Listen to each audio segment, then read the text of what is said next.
Welcome to Romance Files. Please like this video and subscribe to Romance Files. Let's begin. The living room was cloaked in shadows as Lucas sat in his favorite armchair, nursing a glass of whiskey.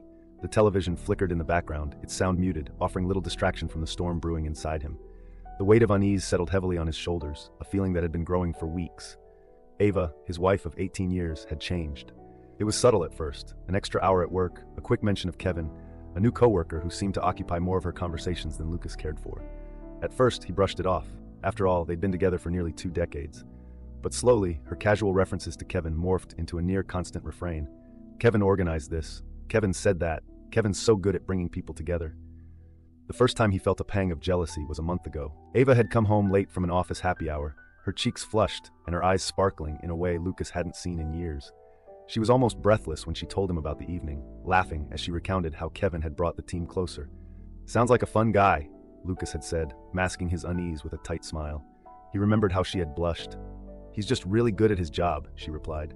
Lucas couldn't pinpoint exactly when his unease turned into suspicion. Maybe it was the way Ava seemed more energized than she had in years, dressing up for work, wearing perfume she used to save for special occasions, or maybe it was the night she invited Kevin over for dinner.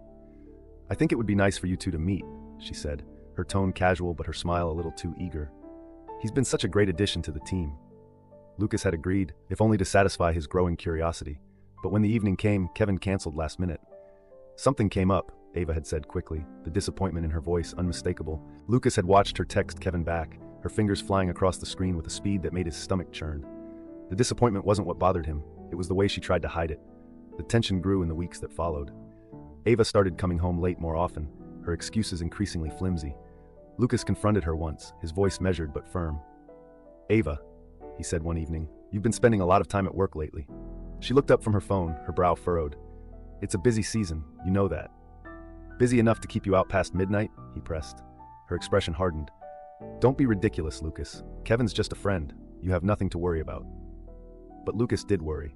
He worried because he could see the changes in her, the way she lit up when a message came through, the way she retreated to the bedroom to talk on the phone, always lowering her voice to a whisper. He tried to tell himself it was all in his head, that he was imagining things, but doubt had a way of creeping in, seeping into the cracks of their marriage until it was all he could think about. One Saturday evening, Ava came downstairs dressed to the nines. Her hair was perfectly styled, her makeup flawless, and she wore a dress Lucas hadn't seen in years. She looked stunning, like the woman he'd fallen in love with. But instead of admiration, all Lucas felt was a cold knot of dread. "Babe," she said, her voice light, "Kevin's waiting in the car. Let's go. I want you two to finally meet." Lucas blinked, confused. "Go where?" "To a wild night," she said, grinning as she checked her reflection in the mirror. "Just for fun." The words hit him like a slap. She hadn't mentioned any plans, she hadn't even invited him. Kevin was waiting in the car, and she was dressed for a night out with another man. His grip on his whiskey glass tightened. "Kevin?" he repeated, his voice low. "The Kevin you've been talking about nonstop for weeks?" Ava turned to face him, rolling her eyes. "Don't be dramatic, Lucas. Kevin's just a friend." "A friend?" he snapped, standing. "So why are you going out with him on a Saturday night without even telling me?" Ava's patience was clearly wearing thin. "You're overreacting. It's just one night. I thought it'd be nice if you two met." Before they left, she had already made her choice. Lucas stood there, his jaw clenched, as Ava picked up her purse from the side table. Her indifference was like a slap to the face, and the cold knot in his stomach turned to something hotter, anger. His gaze flicked to the door where Kevin was presumably waiting in his car, then back to Ava, who was checking her lipstick in the mirror. "I'll make sure he leaves in an ambulance," Lucas said, his voice low and trembling with barely contained fury. "And if you leave with him, don't bother coming back. You'll regret it for the rest of your life." Ava froze, her hand hovering over the doorknob. For a fleeting moment, Lucas thought he saw doubt flicker in her eyes, but just as quickly, her expression hardened. "Stop being so dramatic," she said, her tone dismissive. "You're overreacting as usual." Lucas watched as she opened the door, her heels clicking against the hardwood floor, with a finality that sent a chill down his spine. "I'll be back later," she added over her shoulder. "Don't wait up." And then she was gone. Lucas's fists clenched at his sides as he heard the car door slam outside. He moved to the window, pulling back the curtain just in time to see Ava laughing as she climbed into the passenger seat of Kevin's car. They didn't even glance back at the house as they drove away, leaving Lucas standing there, seething with a mix of rage and disbelief. The whiskey glass trembled in his hand as his mind raced. She had chosen Kevin over him, over their marriage, over the life they had built together. She hadn't even hesitated. "She thinks this is a game," Lucas muttered to himself, his voice barely above a whisper. "She has no idea what she's just done." He turned away from the window, his jaw set, his mind already working through what needed to be done. This wasn't just about a broken marriage anymore. This was about showing Ava and Kevin that their betrayal would not go unanswered. Ava returned early the next morning, stepping out of the taxi with her heels in one hand and her phone in the other. The sunlight cast long shadows across the driveway as she fumbled in her purse for her keys. Her head throbbed with a hangover, and the euphoria of the night before had been replaced by a gnawing unease she couldn't shake. As she pushed open the front door, she was greeted by an unusual stillness. The house was dark, the curtains drawn, and the air felt heavy, almost suffocating. Normally, Lucas would be up by now, sitting in the kitchen with a cup of coffee, but today the house was silent. "Lucas," she called out, her voice echoing in the quiet. No answer. She moved to the kitchen, her heels clicking against the tile floor. She opened the fridge, intending to grab some juice, but froze when she saw the empty shelves. No milk, no eggs, nothing. Her brow furrowed in confusion. Lucas always kept the fridge stocked. She called out again, louder this time, but still there was no response. Pushing down the rising panic, Ava moved through the house, her steps quickening. She opened the pantry, only to find it as barren as the fridge. The cabinets, too, were empty. A cold knot of fear began to form in her stomach. She ran to the bedroom, her pulse pounding in her ears. Throwing open the closet doors, she felt her breath catch in her throat. Lucas's side was empty. His suits, his shoes, even the old college sweatshirt he never wore but refused to throw away. It was all gone. She stumbled to the bathroom, yanking open drawers and cabinets, only to find them wiped clean. Her panic grew as she rushed to the garage, enough hoping against hope that he had just gone out, but his car was gone too. Ava stood in the empty garage, her chest tightening with every passing second. She reached for her phone with trembling hands and dialed Lucas's number. The call went straight to voicemail. Desperation clawed at her, and she tried again. This time, she left a message, her voice shaky. "Lucas, what the hell is going on? Where are you? Call me back." She ended the call and sank onto the couch in the living room, staring at the blank TV screen, her mind racing as she tried to piece together the puzzle. Why had Lucas emptied the house? Why had he disappeared without a word? And why did she feel like this? This was all her fault. Her phone buzzed, jolting her out of her thoughts. She grabbed it eagerly, only to feel her stomach drop. It was a notification from her banking app, alerting her to a declined transaction. She quickly opened the app, her fingers trembling. The balance on their joint account read 0. Ava frantically checked their savings account, then the emergency fund, then the investments. Each one was empty, drained down to the last cent. Her heart raced as she scrolled through the transaction history. Wire transfers to unknown accounts, ATM withdrawals in rapid succession. It was all there, clear as day. Lucas had done this. He had taken everything. Ava's panic morphed into full-blown dread as she began to comprehend the gravity of her situation. She had always relied on Lucas to handle their finances, trusting him to manage their accounts and pay the bills. Now she realized that trust had left her completely vulnerable. Her thoughts spiraled as she tried to figure out what to do next. She called Lucas again, but it went straight to voicemail. This time, she left a plea, her voice cracking. "Lucas, please just talk to me. I don't understand what's going on. We can figure this out together, please." But deep down, she knew he wouldn't answer. He was gone, and he had taken everything with him. The following days were a blur of panic and confusion. Ava started with the basics, calling Lucas's workplace to see if anyone there had heard from him. The receptionist's response only deepened her dread. "He took an indefinite leave of absence," the woman said after a long pause. "He didn't say where he was going." Ava's voice wavered. "Did he leave any contact information?" "No, ma'am," the receptionist replied, her tone distant. "I'm sorry." Ava hung up, her hands trembling. She tried calling their mutual friends, hoping someone might know where Lucas had gone, but each conversation ended the same way. "I haven't seen Lucas," one friend said. "Is everything okay?" "Yeah, everything's fine," Ava lied, forcing a smile through the phone. "I just haven't heard from him in a while." But the concern in their voices mirrored her own growing anxiety. No one had seen or heard from Lucas since the night he disappeared. The first real blow came when Ava received a letter in the mail, a foreclosure notice. She ripped open the envelope, her eyes scanning the words in disbelief. The mortgage payment had bounced, and the bank was moving to reclaim the house. "This can't be happening," she muttered, clutching the paper tightly. But it was real. The house she had called home for years was slipping through her fingers, and there was nothing she could do to stop it. Ava went to the bank, hoping to speak with someone who could help. Instead, she was met with cold indifference. "The accounts are empty," the banker told her. "Without funds, there's nothing we can do to reverse the process." Ava sat in her car outside the bank, her hands gripping the steering wheel so tightly her knuckles turned white. The foreclosure notice weighed heavily in her lap, a stark reminder of how far she had fallen. Her once comfortable life, the home she had built with Lucas, was crumbling faster than she could comprehend. The next blow came when she walked into the garage and saw the empty space where the second car had been. Her heart raced as she spun around, searching for an explanation. She grabbed her phone and called the police, thinking it had been stolen. The officer on the other end of the line was blunt. "The vehicle wasn't stolen," he said. "It was repossessed. Your husband's name was on the loan, and it appears payments were stopped." Ava's mind reeled. The pieces of her life were falling apart so quickly that she felt as though she couldn't catch her breath. The days turned into a blur of unpaid bills, mounting notices, and unanswered calls. The electricity was shut off first, plunging the house into darkness. Then the water followed, leaving Ava staring helplessly at the faucet as it sputtered and went dry. Desperation clawed at her, and she turned to the only person she thought might help, Kevin. The thought of calling him filled her with dread, but she had no other choice.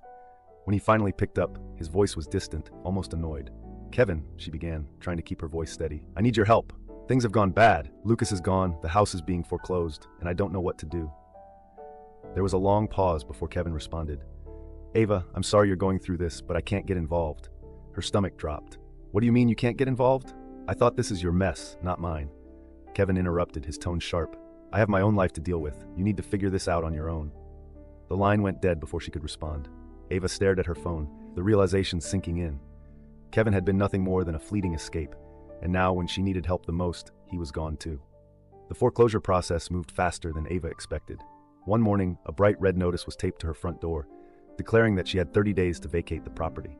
She stood on the porch, staring at the paper, her hands trembling. This house wasn't just a building.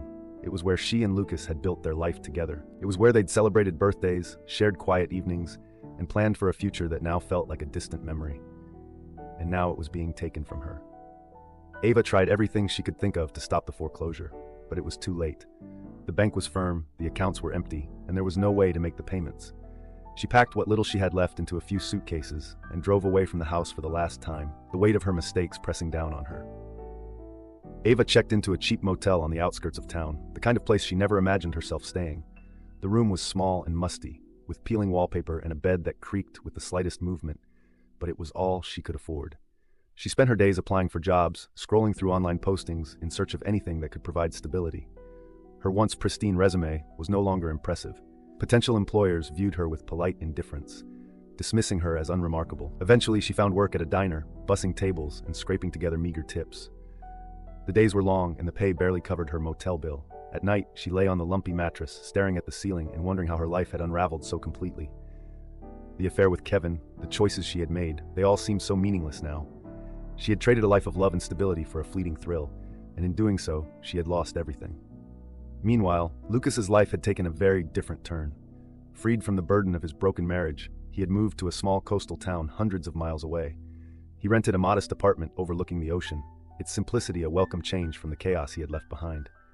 During the day, Lucas worked as a carpenter, crafting custom furniture for a local shop. His passion for woodworking, once buried beneath the responsibilities of his marriage, now brought him a sense of peace and fulfillment. The rhythmic sound of sanding and sawing was a soothing backdrop to his quiet, solitary life. Lucas made new friends, people who knew nothing of his past and judged him only for who he was now. For the first time in years, he felt free. Free to live without the weight of betrayal, free to rediscover the person he had once been. Ava, on the other hand, was haunted by her memories. Every time she saw a happy couple at the diner, she thought of Lucas, of the way he used to look at her, the life they had built together, the laughter that once filled their home. Her regret was a constant companion, gnawing at her every waking moment. One night, as she cleaned up after her shift, her phone buzzed on the counter. Her heart skipped a beat when she saw an unfamiliar number. For a moment, she allowed herself to hope. Maybe it was Lucas. But when she answered, it was just a debt collector reminding her of yet another unpaid bill. The disappointment was like a punch to the gut, and she sank onto a stool, her head in her hands. She had no one to blame but herself. Months turned into a year, and while Lucas thrived in his new life, Ava continued to struggle. The motel became her permanent residence, and the dream of rebuilding her life felt increasingly out of reach. She tried to contact Lucas one last time, leaving him a voicemail filled with apologies and pleas for forgiveness, but the call went unanswered. For Lucas, Ava had become a distant memory. He thought of her occasionally, but not with anger or bitterness. Instead, he remembered her as someone he had once loved, someone who had made a choice that had irrevocably altered both their lives. He didn't hate her. He simply no longer cared. One day, as Ava walked home from the diner, she passed by a park where children were playing.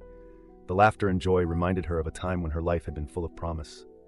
She sat on a bench, watching the families, and allowed herself to dream of a life she could have had if only she had made different choices.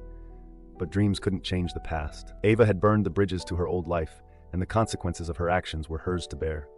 She had lost Lucas, the home they had built together, and the security he had provided. Now all that remained was the hollow shell of what could have been. As Lucas walked along the beach one evening, the sun setting in a blaze of orange and pink, he felt a deep sense of contentment. His life wasn't perfect, but it was his. He had reclaimed his happiness, building a new life from the ashes of the old, and found peace in the simplicity of living authentically. The paths they had chosen had led them to very different destinations. For Ava, the weight of her mistakes was a burden she would carry for the rest of her life. For Lucas, the freedom to start anew was the greatest gift he could have given himself. And as the waves lapped at his feet, Lucas whispered softly to the horizon, "I'm free." Brian's life in the coastal town had grown rich with new friendships and small joys. On weekends, he volunteered at a community workshop, teaching others the art of woodworking. The smell of fresh sawdust and the hum of tools reminded him of the simpler times he had longed for during his tumultuous marriage. One afternoon, while working on a table for a local cafe, Brian received a letter in the mail. The envelope was plain, and the handwriting on the front was unmistakably Susan's. For a moment, he considered tossing it into the trash, but curiosity got the better of him. He opened the letter and began to read. "Brian, I know I'm probably the last person you want to hear from, and I wouldn't blame you if you didn't finish reading this, but I needed to say a few things. I don't expect forgiveness or understanding. I know I destroyed what we had and that I'll never undo the pain I caused, but I want you to know that I finally see it. I see how much you gave, how much you loved me, and how blind I was to it. I'm not writing this to ask for anything. I just want you to know that I'm trying to be better, even if it's too late for us. I'll carry the weight of my choices forever, but I hope in some small way you found peace. Take care of yourself, Brian. You deserve all the happiness in the world, Susan." Brian set the letter down, his emotions a complex mix of sadness, relief, and closure. For years, he had carried the scars of their marriage, but in that moment, he realized he no longer felt anger or resentment. Susan's words, while painful, were an acknowledgement of the truth they had both lived through.